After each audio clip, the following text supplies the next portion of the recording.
Olá, boa tarde, tudo bem com vocês? Espero que estejam todos bem. Viemos aqui falar um pouquinho hoje sobre a pauta do EMAI dessa semana, que vamos falar um pouquinho sobre grandezas e medidas, né? Um eixo de grandezas e medidas. A gente preparou algumas coisinhas bem bacanas referente ao contexto de grandezas e medidas e sobre o material onde podemos encontrar esse eixo.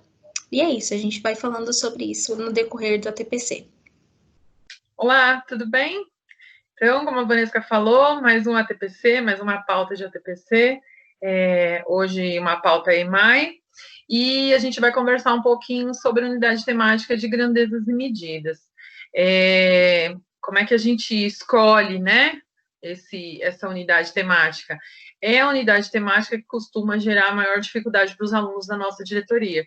Né? Então, grandezas e medidas e números de operações são as unidades temáticas que dão mais trabalho. E, analisando os indicadores da diretoria, são as unidades que exigem maior atenção da gente, né? E não é à toa que nós começamos também a gincana pela unidade temática de grandezas e medidas. E, então, a gente vai conversar um pouquinho aí, como a Vanessa falou, vou compartilhar o material de apoio aqui para vocês. Bom, então a ideia é conversar um pouquinho de uma maneira mais geral e depois a gente vai especificando aí os tópicos de acordo com a necessidade, né? A ideia é conversar sobre a unidade de uma maneira geral hoje. Então, quais são os nossos objetivos para essa conversa? Retomar a importância e a abrangência da unidade temática. É uma unidade temática que cabe muita coisa, né? Muita informação, muitas habilidades aí relacionadas a esse eixo. Então, retomar um pouco de tudo isso, de todo esse trabalho, discutir um pouquinho algumas possibilidades de atividades para abordar esses assuntos em sala de aula com os alunos, principalmente considerando os alunos menores, né? Então, nós observamos no Saresp alguns resultados que nos incomodam lá na saída dos quintos anos, né? Mas onde que essa dificuldade começa, né? O que a gente pode fazer na base, que investimento a gente pode fazer na base para que esses alunos cheguem ao quarto, quinto ano numa condição melhor, mais confortável em relação a essa unidade temática. E observar também um pouquinho do material didático. O que o EMAI, o que o Aprender Sempre tem trazido aí como propostas para o trabalho com essa unidade temática, né? O que está previsto para o trabalho nesse bimestre e de que maneira a gente pode pensar todo esse trabalho, principalmente adaptando agora as necessidades do ensino remoto, né? Então, é um pouco da nossa proposta aqui de conversa. E aí, falando em conversa, né, nossa conversa inicial aqui, ela gira em torno do básico, que seria básico para essa unidade temática, que é o medir, né, já que a gente está tratando aí de grandezas e medidas, então, medir e contar são atividades muito importantes no nosso dia a dia, né, nas nossas atividades, nas nossas práticas sociais. E exemplo disso são as situações que a gente vive diariamente, né, que envolvem compra, que envolvem reconhecimento do valor monetário, peso dos produtos, são situações que a gente vive todos os dias, né, e aí, independente do grau de escolarização. Então, quantas situações a gente já viu em que a pessoa, muitas vezes, ela pode nem ser alfabetizada, mas ela lida extremamente bem com dinheiro, né? Porque são situações do dia a dia, e ela acaba desenvolvendo ali estratégias para lidar com essas situações, para lidar com essas grandezas aí, está inserido aí nessas práticas sociais. Então, ela desenvolve estratégias, né? E, como a gente falou, é um eixo extremamente importante para o nosso dia a dia. Como é que a gente pensa aí tudo isso, inserir tudo isso desde o primeiro aninho, né? Como é que a gente traz toda essa importância desse eixo para o trabalho desde o primeiro ano? Então, para início de conversa aqui, quando a gente fala em grandezas e medidas, a gente pensa logo nesse processo de medição, né? Então, quando a gente mede alguma coisa, a gente, na verdade, está atribuindo um número aos atributos desse objeto. Então, a gente mede características, grandezas desses objetos, vamos dizer assim. E acho que esse aí é o começo da conversa com as crianças, né? O que pode ser medido, o que não pode ser medido, como é que a gente mede, né? A gente, ao longo aí do ensino fundamental, trabalha com vários atributos, né? Com várias grandezas diferentes desses objetos. A gente tem aí exemplos de algumas, a de área, de capacidade, comprimento, peso, temperatura. Quase todos eles são abordados já no ensino fundamental. Então, como é que a gente começa, desde muito cedo, desde o primeiro ano, a dar essa noção de medidas e de grandezas distintas para os alunos, né? Medir é comparar grandezas, mas comparar grandezas de mesma natureza, né? Então, desde a conversa lá com um aluno do primeiro ano, eu posso estar discutindo com ele que eu posso comparar grandezas, mas desde que elas tenham semelhanças. Então, por exemplo, eu não posso comparar, medir banana com maçã, né? Eu não tenho como comparar o que é maior, a minha idade ou a minha altura, né? Porque são grandezas distintas, elas não são comparáveis entre si. Então, essa já é uma primeira conversa que a gente pode ter com os alunos lá do primeiro aninho, né? Eu digo primeiro ano, mas isso vai se aprofundando à medida que os alunos vão passando pelos outros anos, né? Mas primeiro a gente considera o atributo a ser medido. Então, eu acho que é uma primeira conversa para se ter com as crianças. O que a gente pode medir, né? Numa pessoa, o que pode ser medido numa pessoa? A altura, a temperatura, a idade, o comprimento dos braços, das pernas, né? Então, já é algo para se observar com as crianças. O que pode ser medido? Existem atributos que não podem ser medidos, por exemplo, a cor. A cor de um objeto, ela não pode ser medida, né? Mas existem outros que o aluno vai observar que podem ser medidos. Quando eu vou trabalhar esse processo de medição com os alunos, também preciso conversar desde muito cedo com eles que, para cada atributo que eu meço, existe um instrumento que é adequado para essa medição. Então, se eu vou usar vou medir a temperatura, o instrumento adequado para fazer isso é o termômetro, né? Se eu vou medir quilômetro, eu vou usar o metro, né? Então, existe um instrumento adequado para cada medição que eu faço. E existe também uma unidade de medida correspondente, né? Então, a gente deixa, né, um exemplo aí, então, para fazer sentido para o aluno.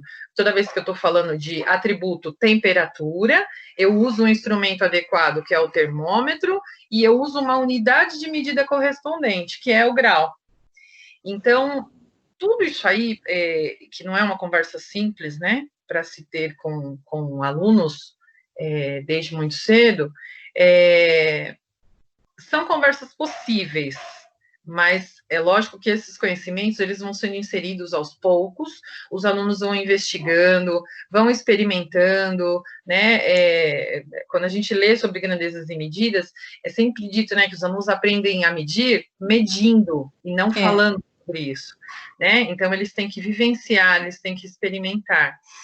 Se eu estou falando de um aluno bem pequeno, de primeiro e segundo ano, é lógico que algumas unidades de medidas eu não tenho como conversar com eles logo lá de cara, né? Não vou falar em graus, eu não vou falar em milímetros, eu não vou falar em submúltiplos. Eu vou começar aos pouquinhos e essa conversa vai se aproximando à medida que esse aluno vai seguindo, vai avançando nos anos de escolaridade, tá? Mas pensar nos atributos que podem ser medidos e nos instrumentos mais adequados para essa medição já são assuntos que eu posso inserir desde muito cedo na sala de aula, tá? Então, escolhendo aí essa unidade adequada, o aluno vai observando regularidades, né? Ele compara essa unidade de medida ao objeto que ele está medindo e quantas vezes a gente usa esse instrumento para medir esse objeto. Então, ele vai observando regularidades. Quanto maior a unidade de medida que a gente está usando, menos vezes eu uso esse instrumento, né? Então, são regularidades que ele vai observando. Ela tem que ser, essa unidade escolhida, ela tem que ser da mesma natureza do atributo, que é o que a gente falou, né? Eu não posso medir a capacidade usando o metro, né? Esses instrumentos, essas unidades têm que ser relacionadas. E depende também da precisão que eu preciso alcançar, né, nessa medição. Também é outro ponto, né, para discutir com os alunos.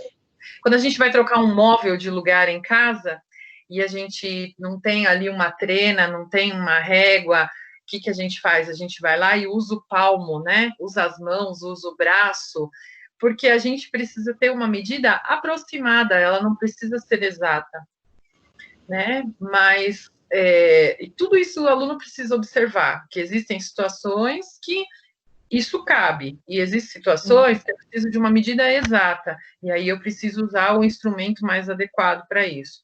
Todos esses conhecimentos são conhecimentos que a gente vai abordando aos poucos com os alunos, a gente vai conversando, a gente vai investigando, né? Eu parto de atividades mais simples, a gente vai comparar o comprimento de altura do aluno, a gente vai fazer isso usando instrumentos não convencionais, para que eles percebam que é importante ter um instrumento convencional que padronize essa medição. Então, tudo isso é aos pouquinhos com os alunos, mas eu acho que só essa conversa aqui inicial, ela mostra o quanto é um eixo complexo, o quanto é um eixo rico, que tem muitas possibilidades aí de estudo com os alunos, né, de investigação, e tem muita coisa para pensar, muita coisa para considerar, né? Então, quando a gente pensa nesse eixo em relação aos pequenos, e é até interessante a gente voltar nesse objetivo aqui dessa conversa, a gente está olhando para esse eixo, né? Nós queremos melhorar desempenhos dos nossos alunos quando eles deixam lá o nosso segmento, né? Melhorar os desempenhos de quarto, quinto ano. Então, se eu quero melhorar esses desempenhos, eu estou investindo aqui na base também. Então, se eu invisto na noção de grandeza e de medida desses alunos desde o primeiro ano, fatalmente eles vão chegar com esses conhecimentos muito mais aprofundados lá na saída, né? Então, pensar como é que a gente introduz todas essas noções desde o primeirinho. Então, é uma ideia de privilegiar a construção de noção de grandeza, tá? Como a gente está falando, a gente não vai tratar de milímetros, não vai tratar de unidades submúltiplos, né, com os alunos de terceiro ano, não, mas é uma noção de grandeza. Então, ele começa experimentando desde qual o mais comprido, o mais largo, o mais alto, né, o maior, o menor, e vai experimentando essa noção, né, ele vai experimentando essas grandezas diferentes, observando, tá? Eles já trazem muitos conhecimentos com eles, né, quando chegam à escola, então esses alunos têm noção, desde quando estão brincando, vão chutar gol, né, sabem se estão muito longe, estão perto, eles têm noção de construir pipa, né, eles trazem referências das próprias vivências, né, das brincadeiras, dos jogos e tudo mais. Então, não dá para dizer que a gente vai introduzir os alunos no eixo. Não, eles trazem muitos conhecimentos com eles. O que a gente vai fazer é sistematizar um pouco esses conhecimentos que eles trazem, né? Então, é importante que eles estejam envolvidos aí em situações onde eles comparem o maior, o menor, o mais alto, o mais baixo, o antes do depois, né? Quando a gente trata de tempo, que isso é bem importante. Então, todas essas experiências aqui são experiências perfeitamente possíveis desde o primeiro ano. São conceitos, né? Conceitos que eles já vão se apropriando desde muito cedo. Então, como a gente falou, né, a partir de experiências comuns e dos conhecimentos que eles já trazem, né, dizer que um objeto é maior que o outro, que um copo está mais cheio de tudo que o outro, que faltam 5 dias para uma festa, que o cachorro de estimação pesa 6 quilos, a criança já está estabelecendo relações entre grandezas e fazendo uso de expressões que informam as suas medidas. Então, naturalmente, eles já trazem muitos conhecimentos. O que a gente faz é ajudar a criança a pensar sobre, né? E principalmente observar que todas essas grandezas que ela utiliza aí, que ela já cita, elas são distintas, elas se referem a coisas diferentes. Construir estratégias, né? Então, já que a gente está falando aqui que a gente vai introduzir esse assunto desde muito cedo na sala de aula, e a gente vai estar tratando de assuntos que são complexos, né? Comprimento, massa, capacidade, a gente não vai tratar, às vezes, da maneira convencional, mas a gente vai usar estratégias. Então, eu vou usar comprimento, eu não preciso usar o metro necessariamente, eu posso usar um barbante, né? Eles podem observar, eu posso trabalhar o conceito de massa, que é extremamente complexo, mas de uma maneira que o aluno consiga observar, levantar hipóteses sobre isso, né? Utilizando medidas não convencionais, que a gente vai citar algumas aqui, né? Até algumas possibilidades de trabalhos com eles, e os registros, como é importante que eles levantem hipóteses, que eles registrem, que eles pensem sobre, né? Que eles estabeleçam comparação. Então, isso tudo é muito importante. Pensando em trabalho remoto, né? Fazer essas adaptações que são possíveis em casa, né? Então, se a gente não pode falar de trajeto, porque esse aluno não está saindo de casa, mas a gente pode observar outras tantas coisas dentro de casa. Então, ele pode fazer uma pesquisa com um folheto de mercado dentro de casa, até um folheto digital, né, na internet. Ele pode observar pesos de produtos nos rótulos em casa, eles podem comparar a altura das pessoas que moram naquela casa. Então, assim, a gente vai adaptar para essas observações no contexto aí da rotina em casa, né, remota. Se atentar na necessidade de trabalhos nos quais as crianças se põem mobilizadas em práticas efetivas de medição, que é aquilo que a gente falou, né? Não adianta falar sobre, a criança tem que experimentar, né? Então, se a gente está tratando de capacidade, ela precisa vivenciar, ela precisa passar água de um recipiente para o outro e fazer as observações dela. Vai caber, não cabe, quantos desse eu preciso para encher um daquele, né? Então, ela precisa vivenciar todas essas situações.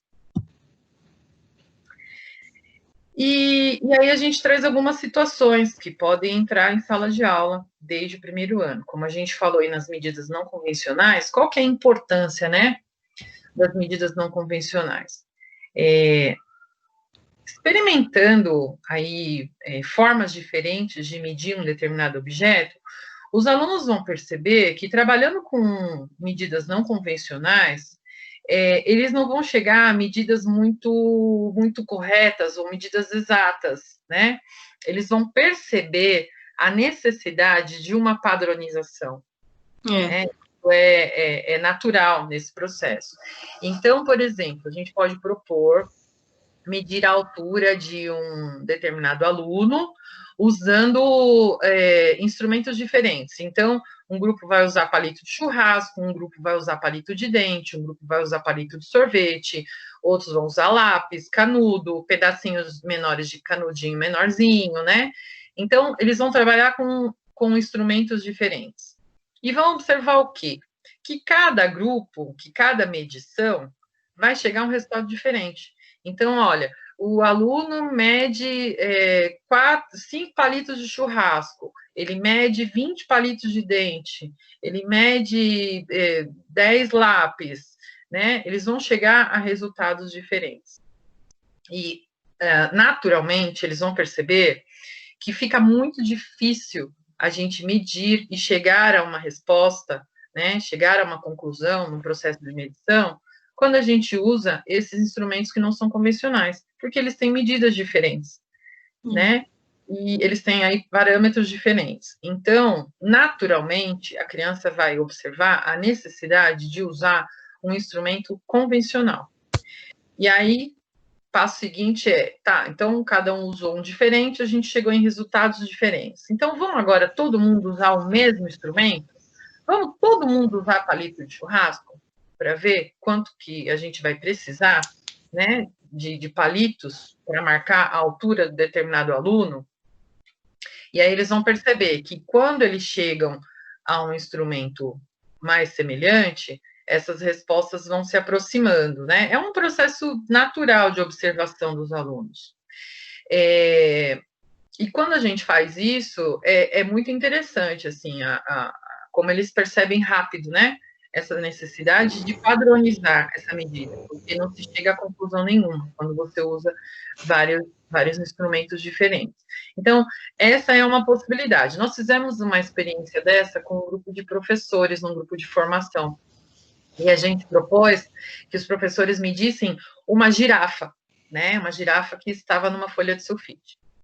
E cada grupo usou um instrumento diferente para medir. Então, a girafa media 1 palito de churrasco e meio, a girafa media 4 palitos de sorvete, media 6 palitos de dente, né?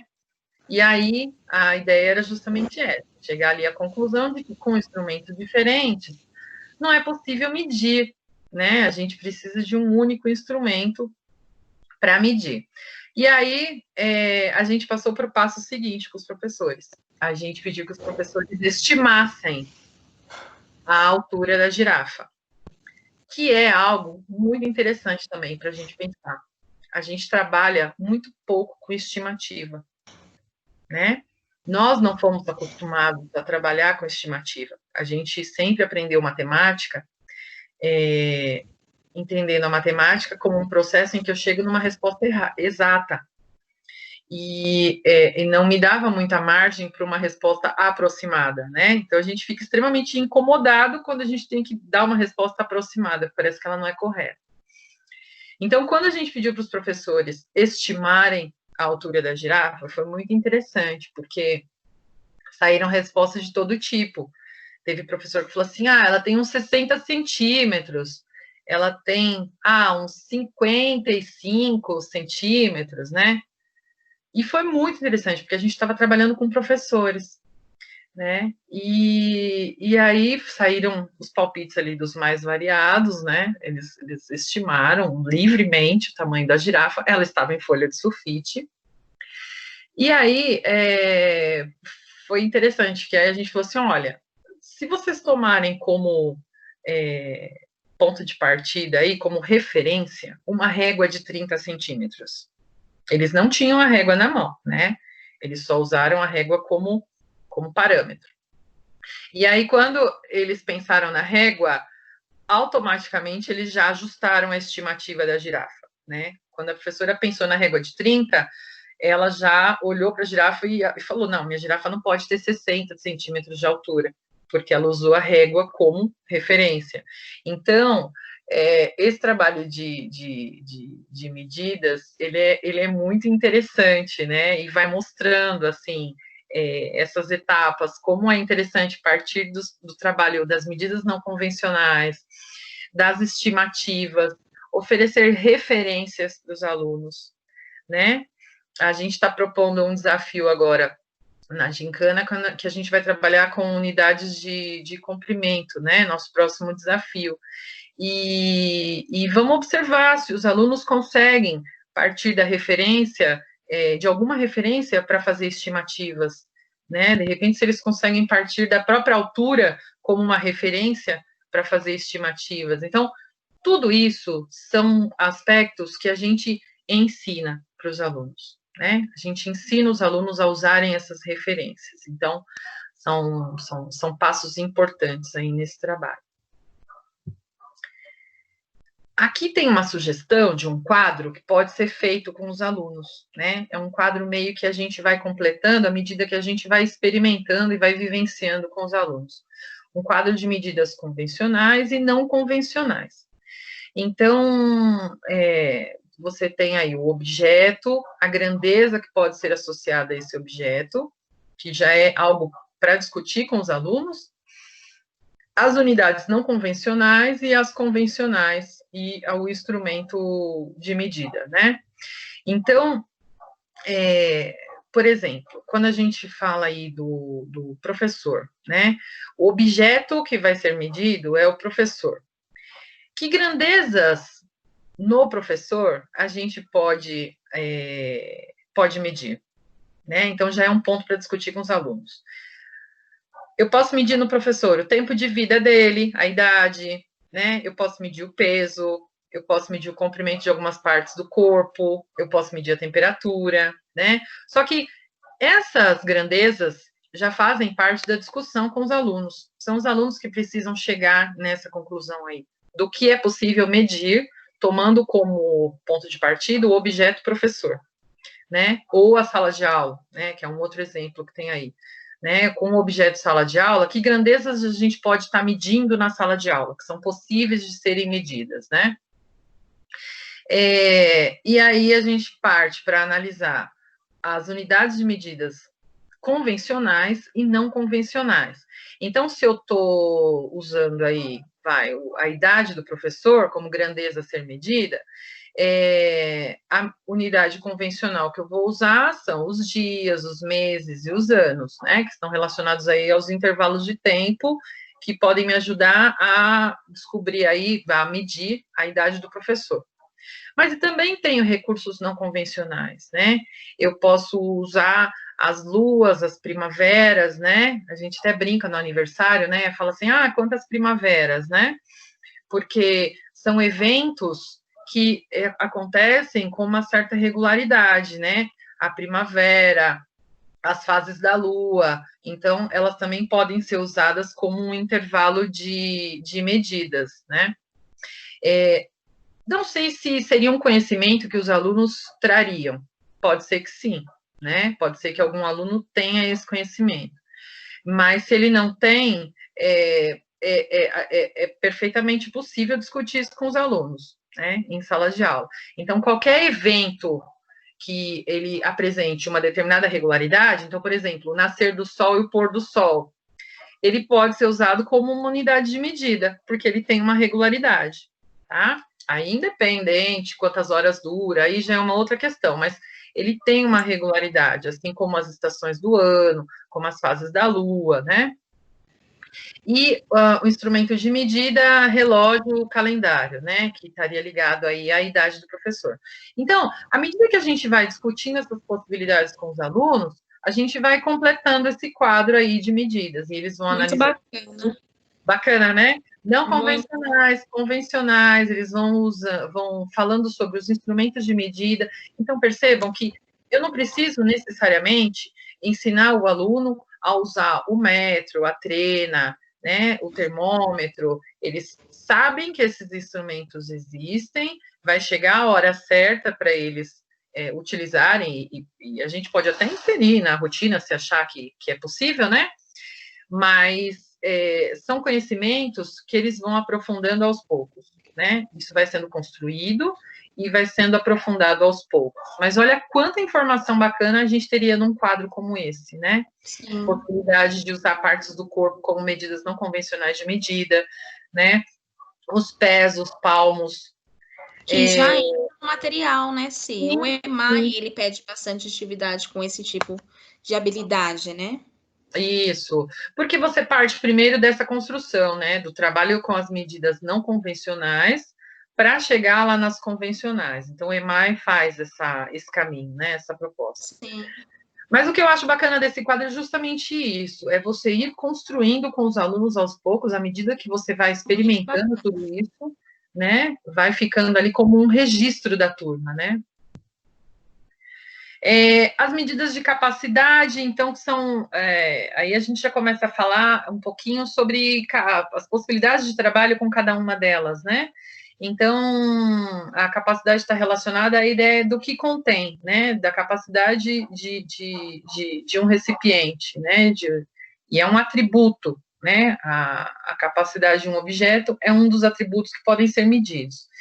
Então, quanto de água cabe nesse balde? Então, esse trabalho aí é um trabalho que já vai estar levando em consideração estimativa, o aluno vai considerar quantos copos são necessários para encher um balde, quantos copos são necessários para encher uma garrafa. Ele pode fazer comparação com garrafas diferentes, né? E comparar a capacidade dessas garrafas. Às vezes eles ficam super.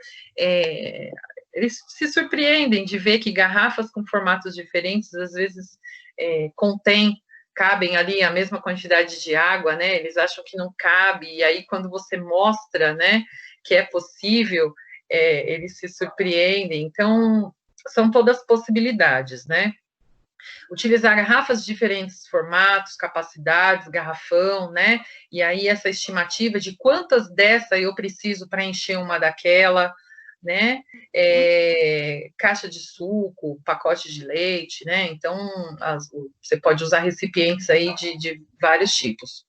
Ordenar as embalagens por ordem crescente de capacidade, né? Então, qual cabe menos, né? Pro que cabe mais. Então, isso é muito legal de fazer.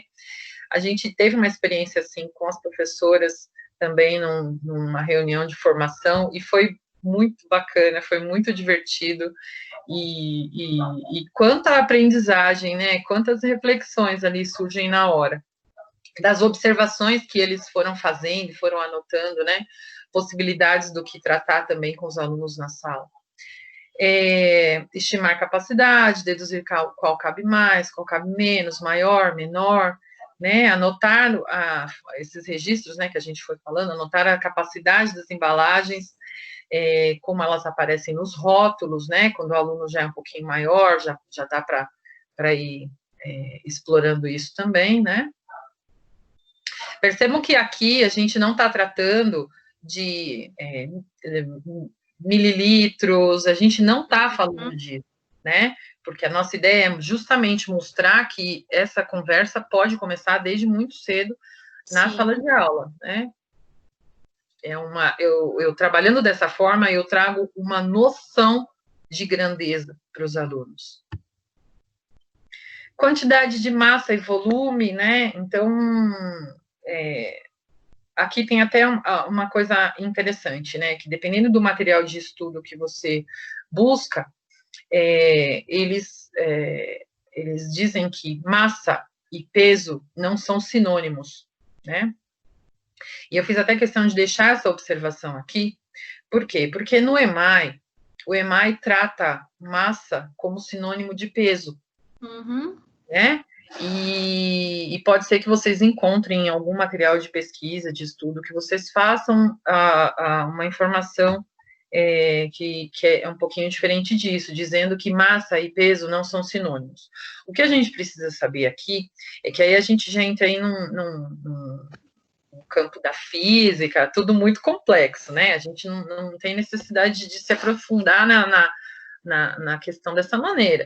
Mas o importante é que a gente saiba que a massa, ela é a quantidade de matéria que está contida no corpo, né?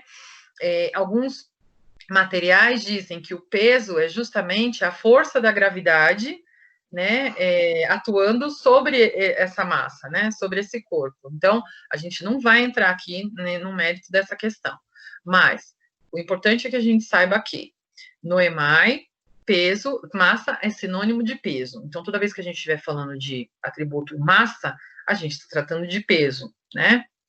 E volume é justamente o espaço, né, que esse corpo ocupa, né? Então, é a medida desse espaço. Então, dá para tratar também com os alunos. É lógico que a gente não se aprofunda muito nessa questão do volume, mas eles são perfeitamente capazes de observar, né, se quem ocupa maior volume de espaço, uma bolinha de ping-pong ou uma bola de basquete, né? Essa noção de volume, os alunos são capazes de perceber. Sim. Agora, quando isso vai se aprofundar, né, que, lógico, é calculado em metros cúbicos, mililitros, a gente não precisa chegar nisso, obviamente. Mas, se ele tem essa noção inicial de volume, que é o que esse corpo ocupa no espaço, percebe como isso vai ficando muito mais fácil para que ele desenvolva conceitos, né, um pouco mais adiante. Então, aí tem até uma coisa muito legal em relação a massa e volume. Às vezes, os alunos, é muito comum que eles observem, então, aqui como está no exemplo, né, uma tirinha de massa de modelar, se você muda o formato dessa massa, você faz uma bolinha com ela, você está usando exatamente a mesma quantidade de massa, mas os alunos têm uma percepção de que a bolinha ela é menor, ela tem menos massa do que a tirinha, né? Então, é uma experiência muito tranquila de fazer com eles. Eles vão observar que a massa só mudou a disposição, mas ela continua contendo ali a mesma quantidade. Então, é uma experiência bem bacana de fazer com eles. E observar também qual é essa percepção que eles têm, né? Se de uma disposição para outra eles acham que tem menos massa, mais massa, que observações eles fazem a respeito. O valor monetário, que também é uma situação que envolve muito conhecimento, né? E muitas possibilidades também de trabalho. A gente traz aqui algumas possibilidades, como utilização de folhetos de mercado, né? Para fazer pesquisa, para simular compras, para pesquisar onde está mais caro, onde está mais barato, fazer essa comparação de preços, lista de compra com determinado valor, né? São várias representações aí de situações do cotidiano que a gente pode simular com o valor monetário. E, lógico, sempre que a gente oferece para a criança uma situação muito mais próxima de um contexto real, isso se torna muito mais significativo. Né? Então, por isso que a gente trouxe aqui como exemplo o folheto de mercado, que é algo que eles veem a mãe usando, eles vão no mercado, eles a todo momento tem por perto, vê a mãe lendo, né? Então, assim, isso está muito próximo da situação real aí, do cotidiano. Tá? E se, mesmo estando bastante próxima da situação do cotidiano, nas APs e na ADE do ano passado, a gente reparou, né, que os alunos têm muita dificuldade no sistema monetário. Então, assim, a maioria, tô falando assim, relacionada à diretoria mesmo, ficou abaixo de 60% por sala de aproveitamento dos alunos nessas questões. Então, assim, é uma questão que os alunos conseguem compreender, eles têm essa noção, porque vê o pai e a mãe utilizando dinheiro, dando troco, recebendo troco, porém ainda tem muita dificuldade na hora de apresentar essa situação numa situação problema, por um exemplo. Eles têm bastante dificuldade ainda, né? Então, mas eu acho que parte disso é justamente o quanto a gente consegue oferecer de situações reais para ele vivenciar, né? Então, a atividade onde aparece lá o desenho das moedas, o desenho das cédulas, tem um efeito. Agora, se eu estou trabalhando lá com o dinheirinho na situação real, o aluno simula lá uma feirinha, simula um mercadinho, o aluno vai lá, compra, pega o troco, né? Eu acho que isso tem um poder. A importância do material concreto, principalmente nessa habilidade, né? Exatamente, é isso mesmo. Então, acho que pensar situações em que a utilização, principalmente do dinheiro, se dê de uma maneira mais real, né, num contexto mais real. E aqui a gente já está tratando de inúmeras possibilidades, né, de um mercadinho, de uma feirinha, usando o próprio dinheirinho de papel, né, então aqui já tem um monte de situações, né, que você pode estar desenvolvendo em sala. Agora, remotamente, a gente só teria que ajustar, mas também é possível. É possível. Eu recebi fotos essa semana de algumas escolas que estão propondo o mercadinho em casa. Então, assim, os próprios alunos estão fazendo compras com os outros alunos à distância. Claro que não tem todo esse controle do dinheirinho impresso, mas eles conseguem fazer essa relação com um outro colega. Então, assim, é possível. É mais difícil? Não vamos dizer que não, mas é possível ainda, né? É. E aquela coisa também, né? É o que você falou das APs, né? Se eu conheço quais são as dificuldades da turma, a Gincana tem proposto isso. Então, quando a gente está trabalhando lá a unidade de medidas de tempo, eu estou fazendo um diagnóstico importante ali. Então, quantos alunos foram capazes de lidar com as unidades aí de tempo, né? Quantos se utilizam da estratégia convencional? Quantos ainda não? Quantos ainda não têm claro essa organização das unidades de tempo? Então, eu fiz um diagnóstico, tá? E o que eu ofereço de agora em diante, né? E de repente não preciso nem oferecer para todos, eu posso montar 2 grupos, né? Um grupo que já tem uma situação definida, uma situação mais já desenvolvida, e um outro grupo onde eu posso oferecer um outro tipo de atividade. É o que você falou, é trabalho, é difícil, vai exigir uma determinada organização, mas é possível de fazer, né? Uhum. E as atividades que envolvem os intervalos de tempo, né? Como a gente estava falando aí da gincana. A gincana foi muito interessante, a gente viu coisas incríveis, os alunos são capazes de pensar estratégias das mais complexas até que as convencionais. Com Né? certeza. A gente ouve, e aí a gente ouve de novo e ouve de novo para tentar entender o raciocínio, que é muito complexo, né? Mas aí a gente fica pensando, e os que ainda não dão conta disso, né? E os que ainda não são capazes de observar esses ciclos, né? Esses intervalos de dia, de mês, de hora. Então, que utilização eu posso fazer aí dos calendários, das agendas, para tentar ajudar esses alunos? O foco da gincana ele está, lógico, nos alunos que apresentam maior dificuldade, né? São esses aí a nossa maior preocupação. Então, que tipo de atividade, pensando aí na modalidade remota, a gente pode continuar oferecendo para os alunos para que eles observem esses intervalos, né? As noções de semanas, de meses, de anos, né? Em situações recorrentes, que eles recorram aí ao calendário e ao relógio. Relógio de ponteiro é um problemaço, né?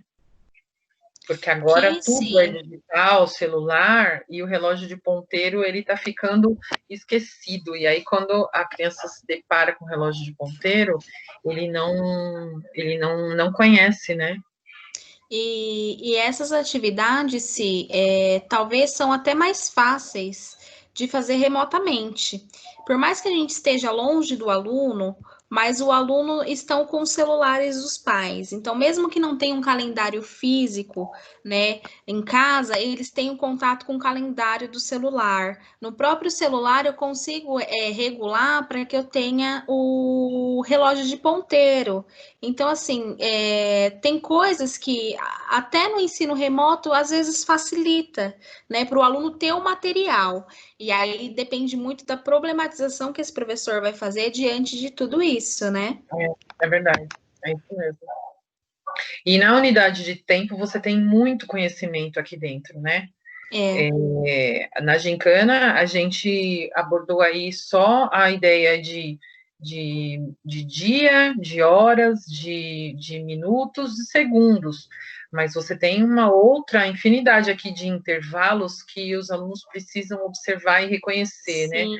E o calendário, ele intriga, né? Porque ele é uma atividade permanente da sala de aula, ele está lá todos os dias, a gente sabe que o professor coloca na rotina, mas quando você vê ainda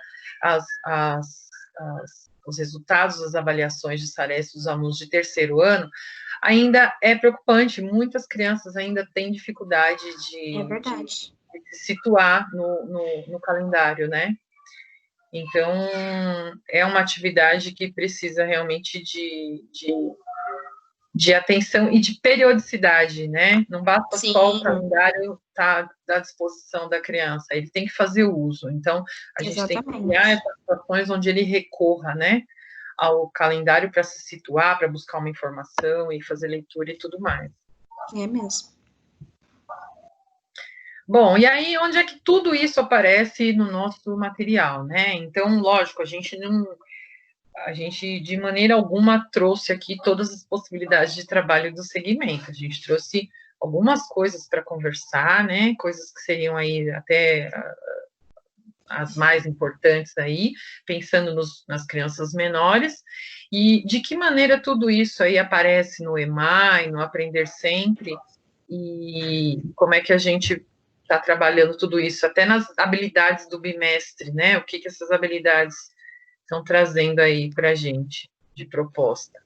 E aí a gente traz aqui um apanhado, né, Vanesca, entre o material do EMAI e do Aprender Sempre, onde tudo isso aparece. É isso mesmo. No material EMAI, temos essa unidade temática, é dividido por 5 unidades, né? Temos a unidade temática de grandezas e medidas, e aí aparece o que será trabalhado durante o semestre, né? Primeiro bimestre e segundo bimestre. Porém, separamos só algumas atividades, a gente gostaria de colocar mais, mas colocamos só uma atividade que contempla algumas dessas habilidades, tanto no primeiro bimestre quanto no segundo bimestre. Pode passar, sim.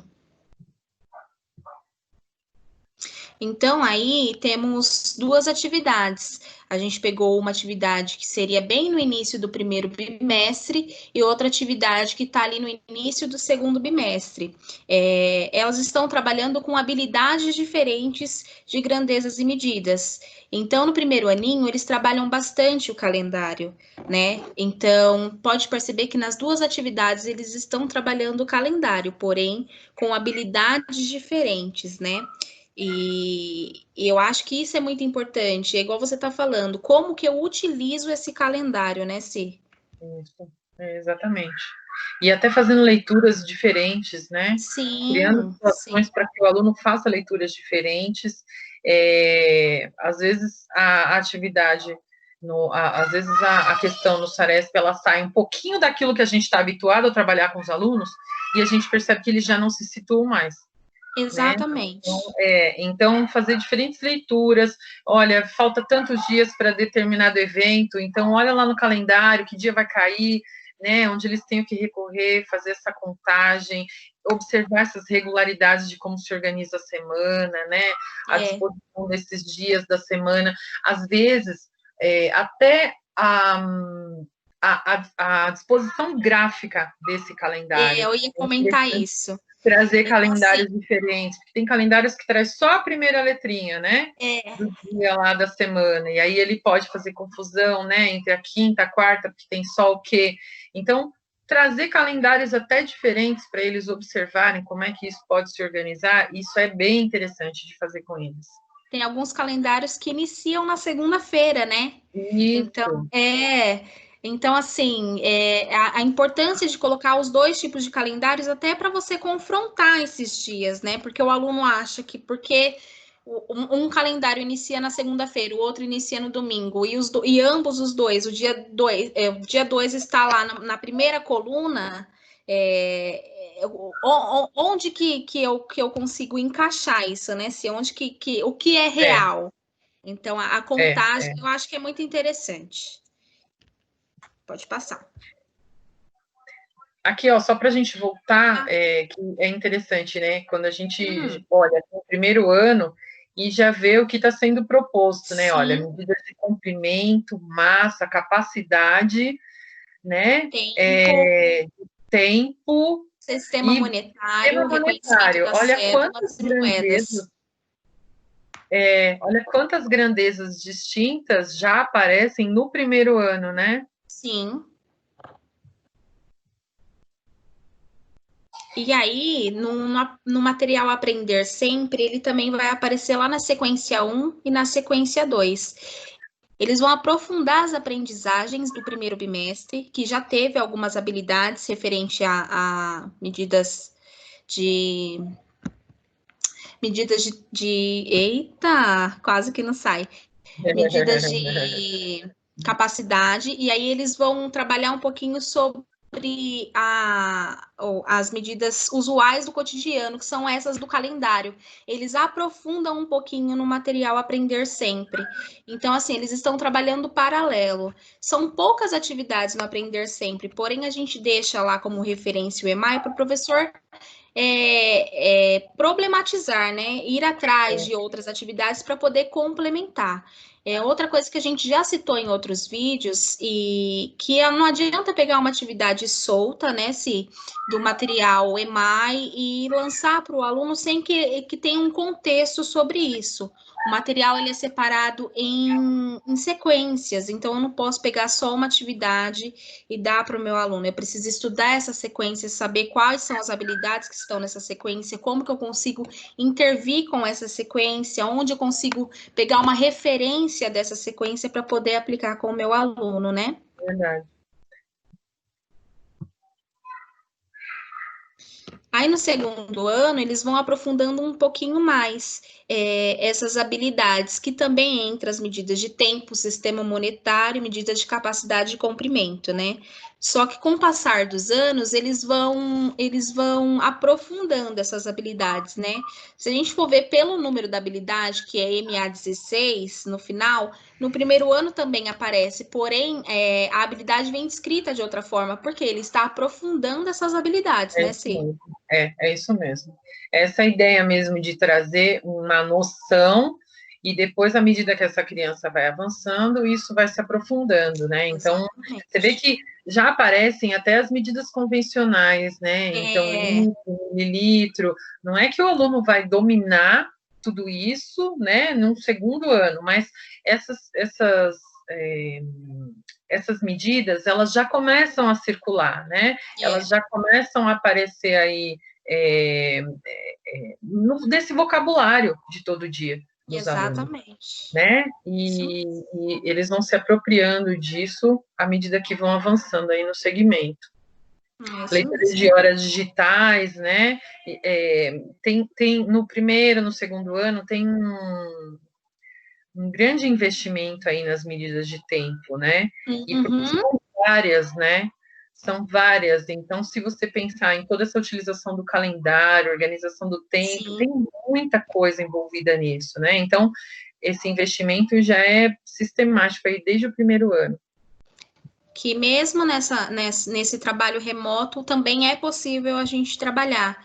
Então, a gente teve uma formação o ano passado sobre medidas de tempo, que a gente até citava de primeiro e segundo ano, a professora perguntar, questionar mesmo os alunos, falta quanto tempo, né, para bater o intervalo, ou quanto tempo a gente vai ficar lá no intervalo. São perguntas pequenas que a gente não dá tanta importância, mas que já vai nascendo, né? Eu vou colocar essa palavra, nascendo essa habilidade de o aluno conseguir ter essa relação. E em casa a gente também consegue fazer esse tipo de questionamento para os alunos, né, Si?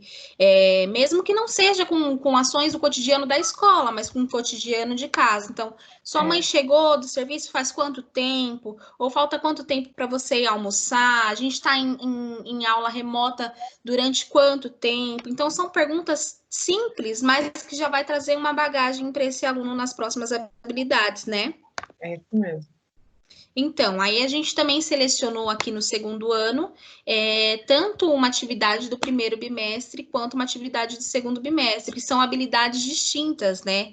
Uma está falando sobre essa medida de tempo e a outra medida de comprimento.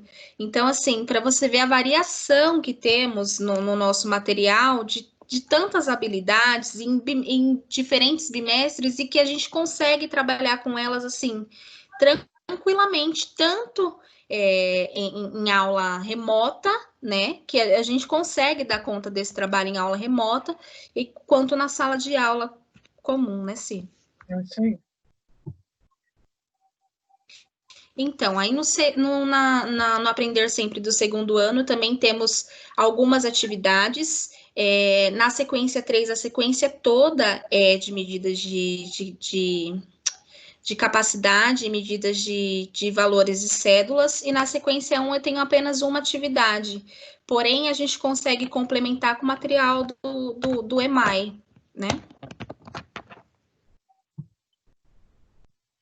Agora, do terceiro ano, é o que eu achei mais interessante, porque ele vem com muitas habilidades, muitas habilidades de aprofundamento no EMAI. Então, assim, é no terceiro ano onde o aluno começa realmente olhar para aquele relógio de ponteiro, ele começa a contar, então, a partir do segundo semestre, então aqui só tá as habilidades do primeiro semestre, mas a partir do segundo semestre ele já começa a fazer relação com esses relógios de ponteiro, né? Então, eu acho muito interessante o terceiro ano. Eu peguei terceiro ano uma vez, eu adorei, porque eu acho o material do terceiro ano incrível.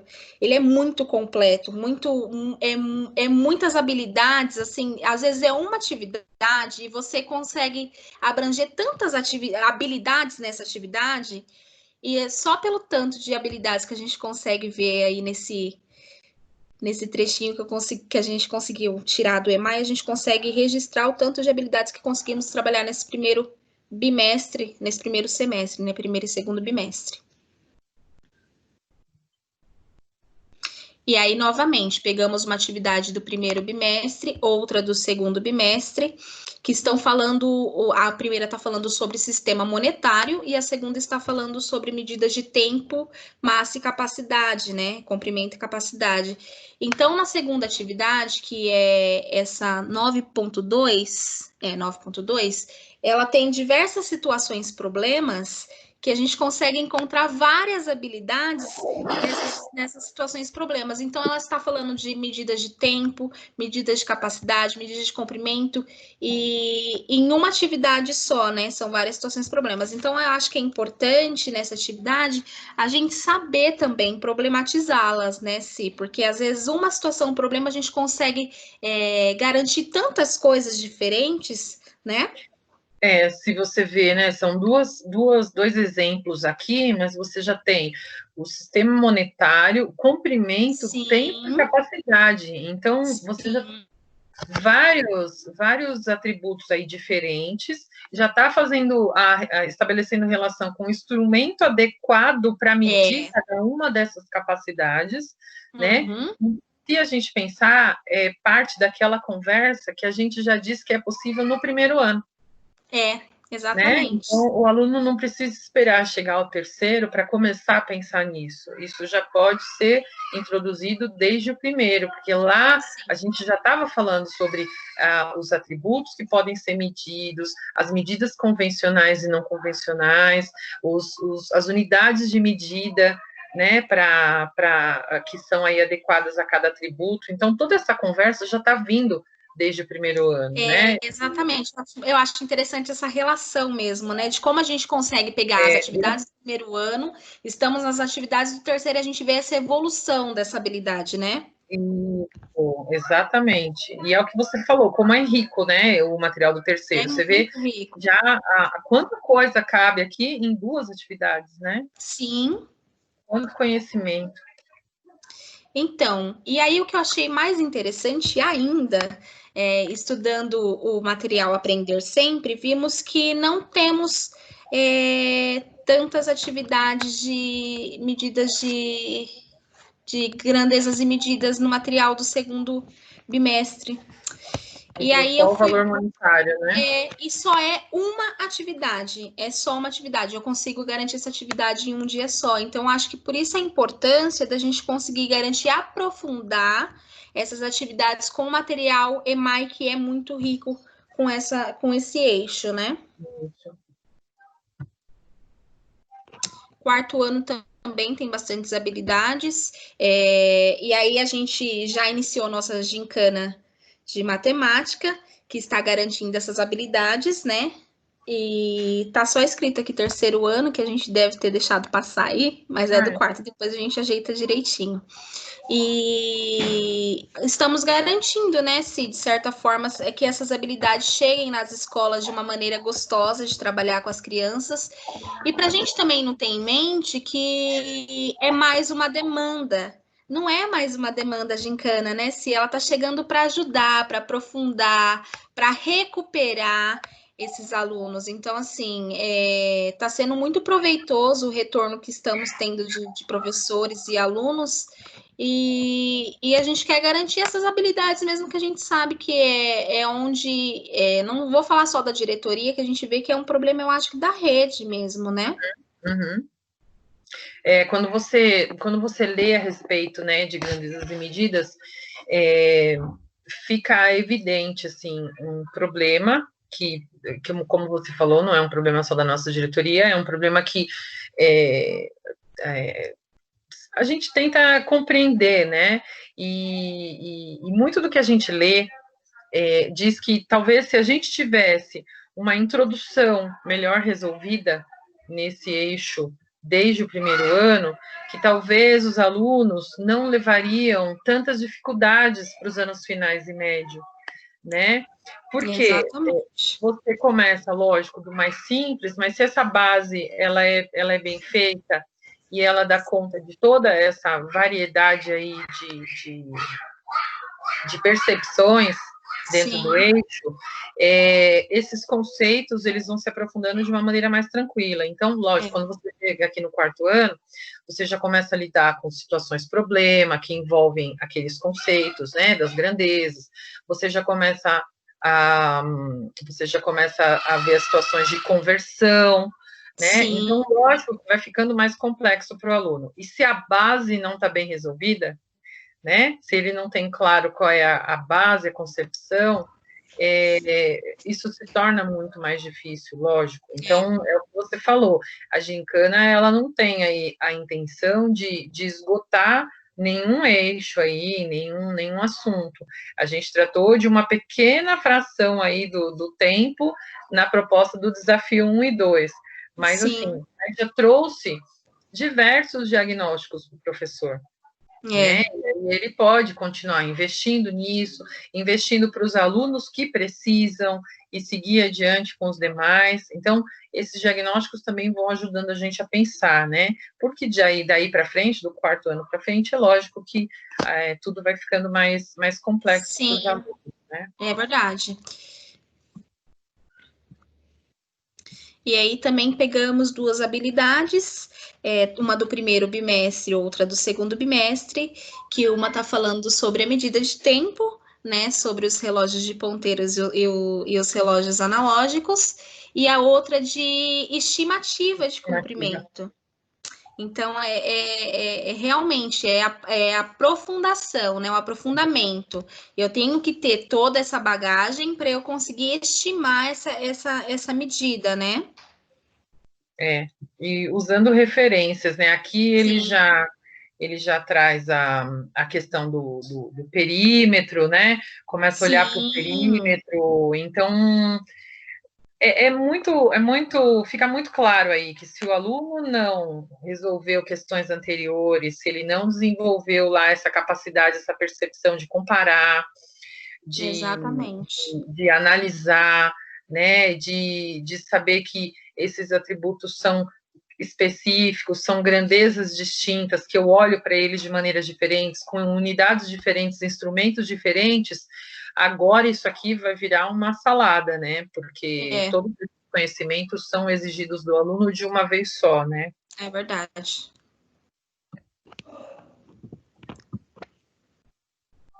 Então, e na sequência 3, medir e pesar é só praticar, a gente tem uma sequência inteirinha falando sobre medidas de capacidade, comprimento e massa. Então, está bem aprofundado. Então, a sequência tem bastante atividades referente a isso. E muito bacana que é exatamente o que vamos começar a falar nas próximas semanas aí, né, Si? Então, pode ser até um pontapé para o professor começar a trabalhar sobre essas medidas. Isso. Tá, a ideia é que está tudo muito bem casado, né? Então, as habilidades do bimestre, com a proposta do material, a gincana, né? A gincana vem conversando com as habilidades do bimestre, para que, como você falou, para que não fosse algo mais. Mas é uma ação que conversa aí com as necessidades desse período, né? Exatamente. E aí, no quinto ano, é interessante porque temos só 3 habilidades. que contemplam o bimestre. O bimestre não, os 2 bimestres, o semestre, né? E essas 3 habilidades, lá naquele quadro do Saresp, são aquelas habilidades, assim, que fica sempre lá em cima, né, Si? Porque são as Uhum, habilidades mais refinadas. uhum. Então, assim, é onde a gente encontra a nossa maior dificuldade. Porque a gente precisa que o aluno tenha essa bagagem para ele conseguir apreender essas habilidades, né, Si? É. Quando chega. Não é à toa que quando chegou aquela proposta do Aprender Sempre no ano passado, já veio em cima de área e perímetro, né? Exatamente. Que E aí são já ali entra aí nesse primeiro, nessas primeiras gargalos atividades. da rede. Agora, na nossa diretoria, a gente tem aí uma peculiaridade aí que para o quinto ano, que é as unidades de medidas de tempo, né? Então, você tem lá uma habilidade estruturante lá do nível da etapa 1, né? Que ela ainda está como médio grau de domínio. Era baixo grau de domínio, né? Aí, ano passado, a gente conseguiu Evoluímos um pouquinho. evoluir, e aí ela ainda é médio grau de domínio. Agora, para Sim, ter uma habilidade estruturante, né, uma habilidade básica, ainda estar no baixo grau de domínio é um problema. Então, sim. é uma dificuldade dos nossos alunos que envolve a medida de tempo. Então, por isso que tempo a gente precisa ter um certo cuidado, investimento.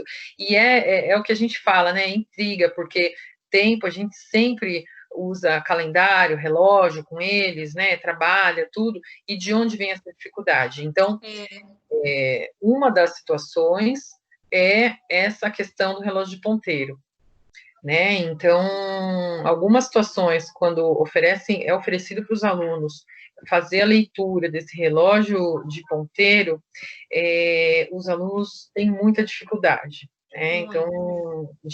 já foi aí uma situação de formação na nossa diretoria, e sempre a gente ouve bastante falar, mas agora a gente nem vê mais horas nesse tipo de relógio, é tudo no celular, né? Mas, assim, o aluno, ele tem o direito de conhecer e está previsto no currículo, então, isso tem que circular em sala de aula, né? Tem que ser um investimento. Sim. Não importa se depois ele vai olhar sempre no celular, vai usar o digital, não importa, mas é um conhecimento que ele precisa A gente tem que desenvolver. garantir essa aprendizagem. Exatamente. E na nossa diretoria, isso ainda não está bem resolvido, né? Então, Sim. é um olhar que a gente precisa ter.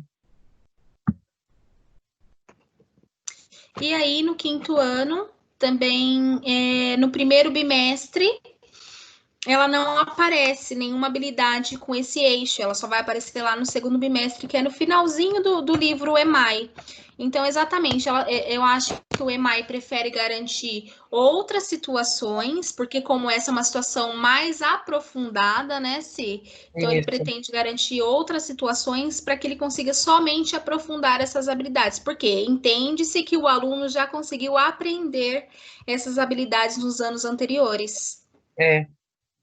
E o bacana também é que o material, ele traz uma referência, mas de acordo com as Sim, necessidades que eu vou observando na sala, eu vou propondo, né, exatamente. outras situações, vou planejando Exato. outras situações. E aí também no aprender sempre temos uma sequência todinha falando sobre as medidas de comprimento, capacidade e massa. E aí já entra o perímetro, né, que está relacionado também com o material EMAI. Uhum. Bom, acho que é isso, né? A ideia era a gente trazer essa conversa, né? É o que a gente falou, não é uma conversa que se esgota. Na verdade, a gente Sim, começou essa conversa aqui de uma maneira mais ampla, trazendo algumas considerações sobre a unidade temática. E agora, a ideia nas formações é a gente ir direcionando de acordo com as necessidades e de acordo com as demandas que vão surgindo, né? sim. A gincana vai caminhar agora para as unidades de comprimento, né? E também que a gente está com muita expectativa de tempo, foi muito bacana, a gente recebeu materiais incríveis, Foi eu queria muito até bacana. agradecer muita coisa bacana, agradeçam muito os alunos, deem devolutivas, né, se puderem valorizar o esforço dos alunos em participar, né, se puderem publicar no Facebook da escola, selecionem algumas situações, a cada desafio selecionem alguns alunos, né, valorizem, né, o esforço dos alunos, as estratégias, foi realmente muito bacana, sem perder o olhar para aqueles alunos que talvez não tenham conseguido e que continuem demonstrando dificuldade. O objetivo maior da gincana é ajudar esses alunos, né? São eles aí o alvo da nossa ação. O nosso alvo é o 4º e o 5º ano, né? Porém, tem escolas que eles estão estendendo essa gincana para o 1º, 2º e 3º, que também é muito bacana, né? Então, você pegar as dificuldades desses anos, ver atividades relacionadas a isso e também inseri-los, de certa forma, numa gincana da escola, né? Eu acho que é válido. É bem válido, porque é um jeito diferente e gostoso de garantir que essas habilidades entrem na sala de aula, né? É isso mesmo, é isso aí. Bom, acho que a gente fica por aqui, né? A novidade que a gente queria compartilhar com vocês aqui lá na playlist do canal do YouTube. Agora a gente tem nos anos iniciais espaço formativo, para onde estão indo os nossos vídeos de formação, e o canal Anos Iniciais Boas Práticas, que aí a gente está começando a publicar algumas situações que as escolas encaminham para a gente, situações bacanas do dia a dia de vocês, né? Situações aí para valorizar todo o trabalho que vocês fazem, o esforço dos alunos, né, nas atividades. Então, se vocês tiverem esses materiais, quiserem compartilhar com a gente, mandem aí para o canal NP Leste 2, né, o nosso e-mail, e acompanhem lá o trabalho da gente no canal, lá no YouTube, a gente vai ficar muito contente, tá? Quiserem mandar e-mail para a gente com sugestões de temáticas para as formações, com alguma dúvida, com alguma contribuição, fiquem à vontade. Ok? É isso aí. Esperamos ter contribuído, né, de alguma maneira aí para o ATPC da semana. São algumas considerações, não esgotamos aqui, e a gente se vê aí logo mais, numa próxima pauta. Até logo, beijinhos, tchau, tchau. Tchau.